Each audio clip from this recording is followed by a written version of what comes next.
Oh, it's so good to see you. Dearest, what in the world? I wanted to surprise you. But it's a wonderful surprise. Jupiter killed the fatted calf, 2 for supper. It's chicken.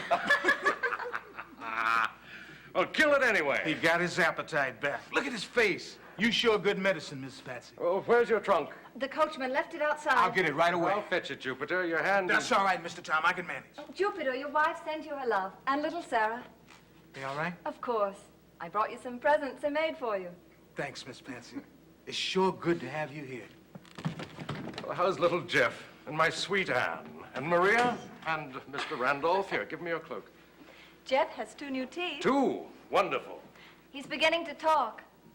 Anne's growing so you'd hardly recognize her. Does she still remember me, Patsy? Of course. She's always playing that game you taught her. I love my love with an A. Oh, she's forever chattering about you. Where's Grandpapa? When's Grandpapa coming home? What presents is Grandpapa going to bring me? Maria sends love squeezes and kisses. We both adore the hats and veils. Did they fit? Perfectly. The style was all right? Oh, yes. And how's your good husband? Mr. Randolph's well, working hard. Doing the best he can with the overseer. Is it always so close here in Philadelphia? This is very bad weather. A contagious fever has broken out here. So this is where you live? Do you like my quarters? A little gloomy, isn't it? You must be exhausted. A glass of sherry? I'd love it. Oh, Father, coming here, the coach had to stop. There was such a crowd of people up the street. The French ambassador has been haranguing them lately. There have been a few disorders. Dry or sweet? Dry, please. What's this? Another convenience of yours? Oh, it's a copying machine. It's very handy. It makes duplicate copies of letters. I'll show you how it works.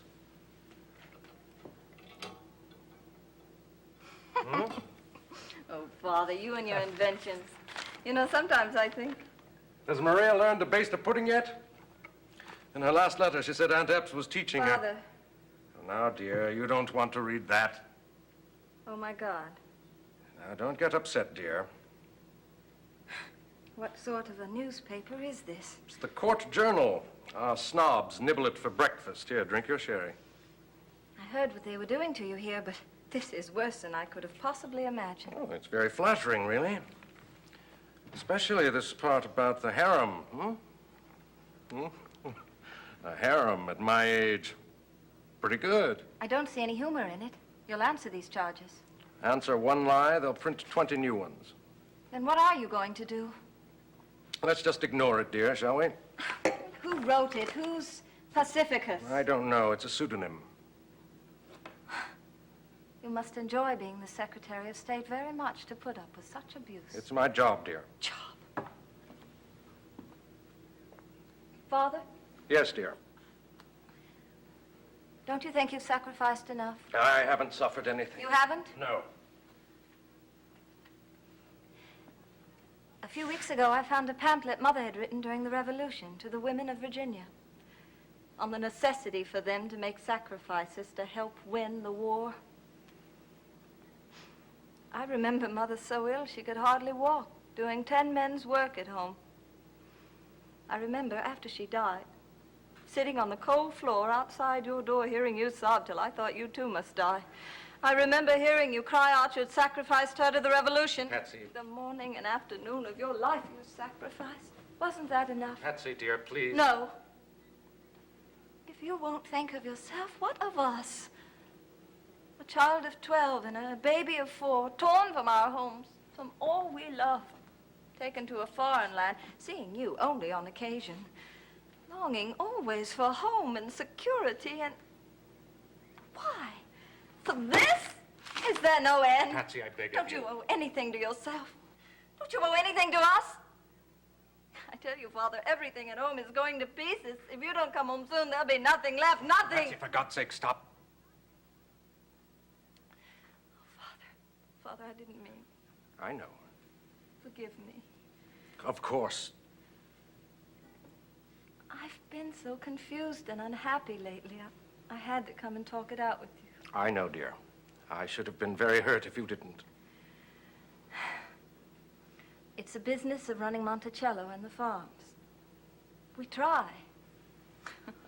Lord knows, we try. But Mr. Randolph has no talent for it, and his failure makes him irritable. And I worry so. Oh, Father, I'm afraid you're going to lose everything. I see. I see. I haven't been altogether insensible to this. It's weighed upon me very heavily, the trouble I put your good husband to. I shouldn't have said anything. I know what your work here means to you. I have never loathed anything so much in my life. Patsy, you've no idea of the rank and malignant hatreds here. Politics destroy the happiness of every being in the city. I'm surrounded here by lies and hate. Lately, I've seen men who were once pleased to call themselves my friends go so far as to cross the street to avoid tipping their hats to me. You of all people, why? There are a gang of king jobbers here who are bent on destroying our principle of government. By force, if necessary. Since Mr. Madison and Mr. Monroe have left, I'm alone against them. I can't contend with them, Patsy. What of the president?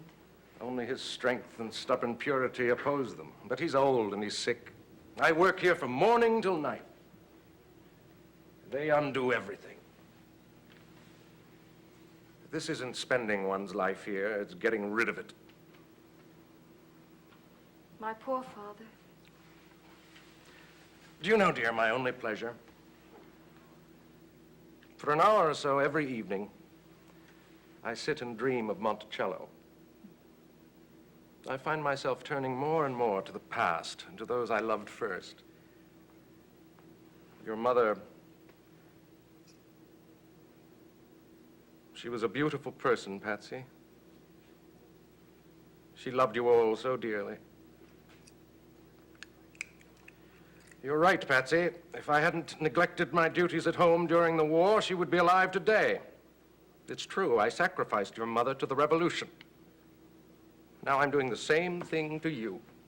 My darling, your happiness means more to me than my life. Like a fool, I've been jeopardizing it for the privilege of being called in the public prints a liar, lecher, thief, hypocrite. But no more. Everything's going to be all right, dearest. I promise you. From now on, I'm tending to my own. Patsy, would you please ring for Jupiter? The bell pulls there.